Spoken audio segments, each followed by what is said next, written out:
सच्ची बात में आपका एक बार फिर से स्वागत है। आज हम बातचीत कर रहे हैं बाबा रामदेव से। आपने कहा कि योगा मैंने इससे शुरू किया कि स्वास्थ्य। अब मैंने देखा कि आप कह रहे हैं 50,000 करोड़ का बिजनेस करूंगा। अब योगा जो है 15, 20, 25 करोड़ लोग तैयार करें, तो बिजनेस के ऊपर प्रेफरेंस क्यों दे रहे हैं आप? बिजनेस प्राथमिकता नहीं है। हर जगह जा रहे हैं, शुद्ध बालकृष्ण जी। आहार और शुद्ध विचार ही स्वस्थ और समृद्ध जीवन का आधार है। अच्छा, आप भारत को गरीब देखना चाहते हो कि अमीर देखना चाहते हो? हर आदमी कहता है भारत परम वैभवशाली बनना चाहिए।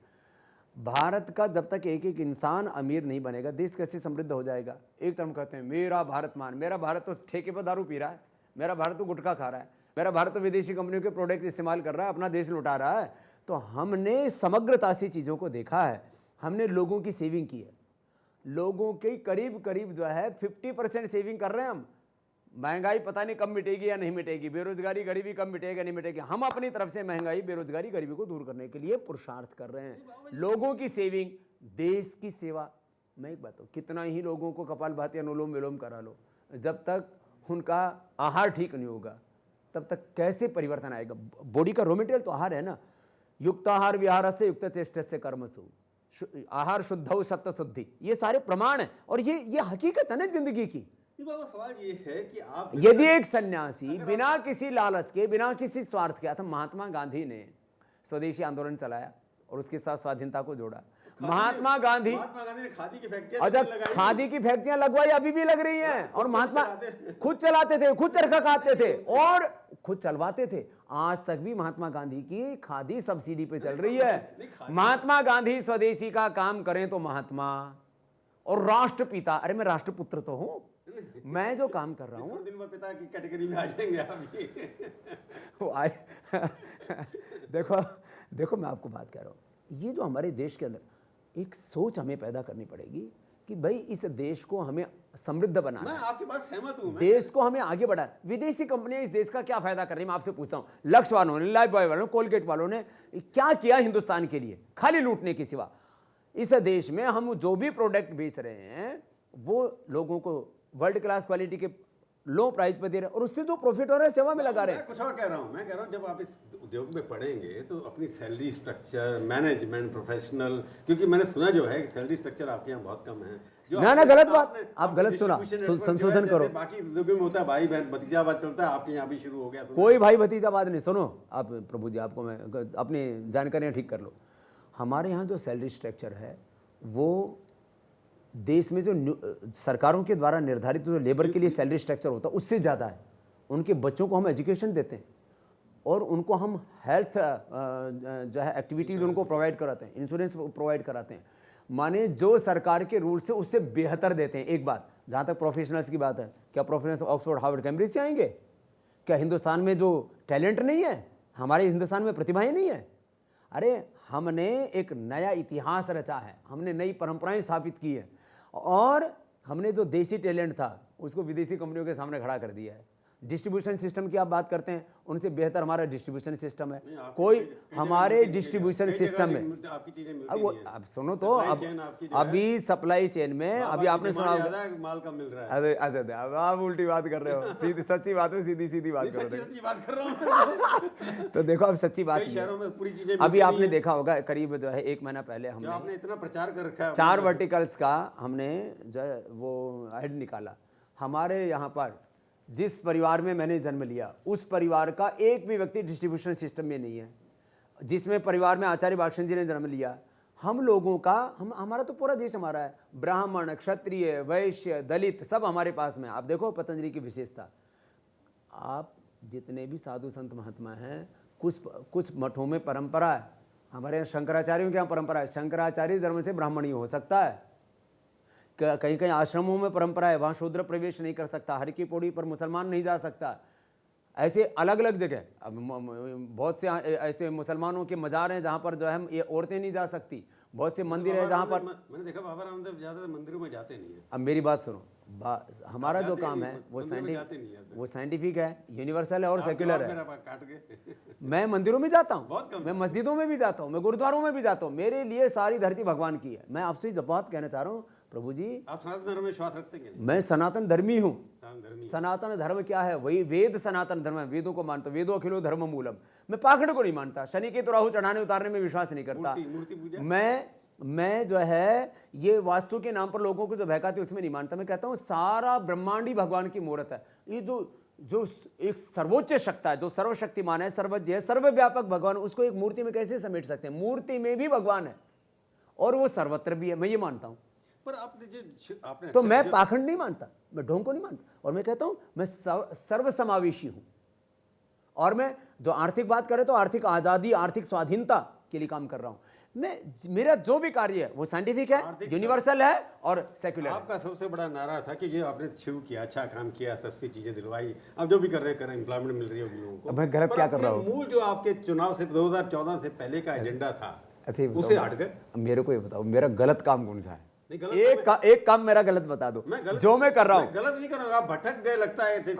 आपने कहा ये तो आप लोग पत्रकारों के शब्दों में मैं संशोधन करवाऊंगा। नहीं, मैं कह रहा हूँ, देखो आपने कहा ब्लैक मनी, आपने कहीं स्टेटमेंट दिया कि पहले इलेक्शन से पहले मैं 5 इंटरव्यू आपके किए, आपने इतनी गालियां दी सरकार को, पहले वाली की गालियां, क्या क्रिटिसाइज किया उसको कि ये हो गया, इतना भ्रष्टाचार हो गया, 15 लाख करोड़, 20 लाख करोड़, पता नहीं कितनी फिगर आपके पास। अर्थशास्त्री वो सारे फिगर्स अभी भी हैं। अभी वो मैं योग शास्त्री भी हूँ, मैं अर्थशास्त्री भी हूँ। कितना बताया था आपने मेरे को खबर? कम से कम 100 लाख करोड़ रुपए बाहर गया है, और करीब 100 लाख करोड़ और 900 लाख करोड़ रुपए, करीब 1000 लाख करोड़, और उसको कम से कम मैंने आंका था तो 400 लाख करोड़। तो 400 लाख करोड़ रुपए से लेकर के 1000 लाख करोड़ रुपए की हमारे यहाँ पर काले धन की अर्थव्यवस्था चलती है। कुछ स्वदेशी काला धन है, कुछ विदेशी काला धन। अब 800 दिन हो गए आपकी सरकार को, जिसको आपने बनवाया, 800 से 10 दिन हो गए, 800 करोड़ रुपए नहीं आए। मैं भी कह रहा हूँ, क्यों नहीं आए? अब देखो आपका जो इतना आपने प्रचार किया उसका, तो मैं अपने मुद्दे से तो पीछे नहीं हटा ना। मोदी जी पर हमने भरोसा किया है, तो अच्छा ही बताओ, वो लोकतांत्रिक तरीके से एक प्रधानमंत्री चुने गए, ये अलग बात है कि हमने उनके लिए पूरे देश भर में। कम होते क्या? 800 करोड़ क्या 500 करोड़ भी नहीं आया विदेशों से? नाम भी नहीं अनाउंस करते आप लोगों के नाम लेते थे उस वक्त, ये सरकार की वजह से ये हुआ वो हुआ। आप तो नाम भी छुपा रहे हैं सरकार आपकी, जिसके ऊपर आपका वर्चस्व है, जिसके वो आशीर्वाद दिया आपने। देखो, वरद हस्त तो हमारा उस सब पर है जो देश के लिए अच्छा काम कर रहे हैं। आप यदि नेशनल वॉइस को अच्छा चलाएंगे तो हमारा तो आपके लिए भी आशीर्वाद रहेगा। हमारा काम है अच्छे कामों को आगे लेकर के आना, और जो देश में गलत। संतुष्ट तो नहीं है ना? काला धन नहीं आया जो आप काले धन के मुद्दे पर मैं संतुष्ट नहीं हूं। हाँ, तो आपको लगा कि और जहां मुझे अपनी बात कहनी चाहिए, देखो 2 स्थितियां होती हैं। जब प्रधानमंत्री, वित्त मंत्री, जो रूलिंग गवर्नमेंट है वो आपकी बात सुन रही है तो उसको सुनाएंगे पहले। तो जब वो नहीं सुनेगी, संसद नहीं सुनेगी, तब आप सड़क को सुनाएंगे ना। अभी तो संसद वाले सुन रहे हैं। 2 साल हो गए, कितने समय और देंगे आप?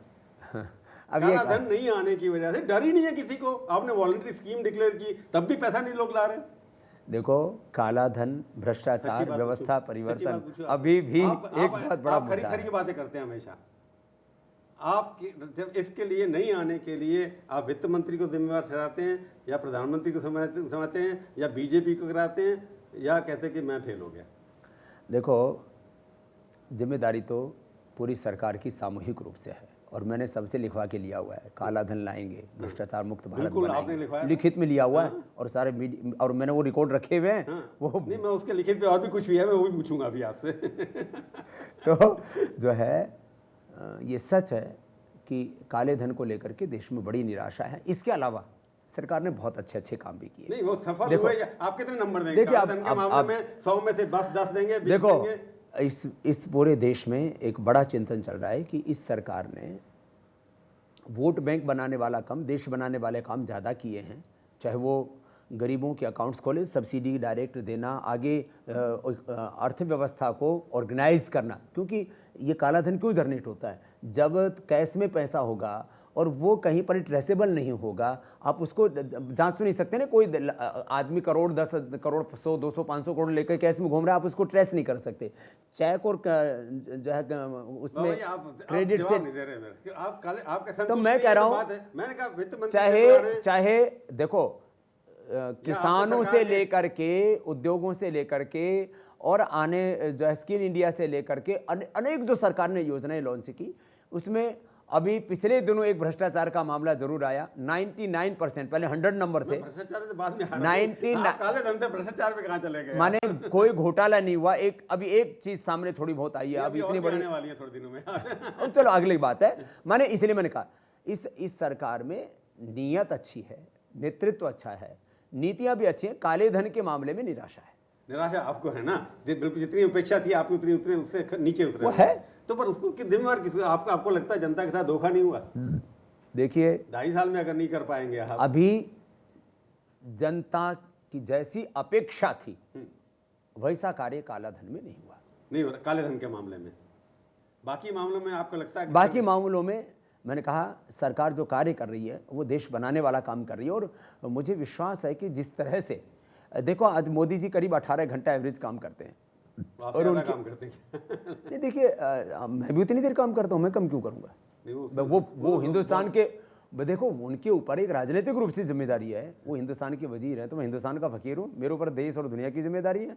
वो एक स्वदेशी पूज्यते राजा विद्वान सर्वत्र पूज्यते, सन्यासी योगी पूरे दुनिया के लिए काम करता है, तो सन्यासी कोई कम व्यस्त होता है?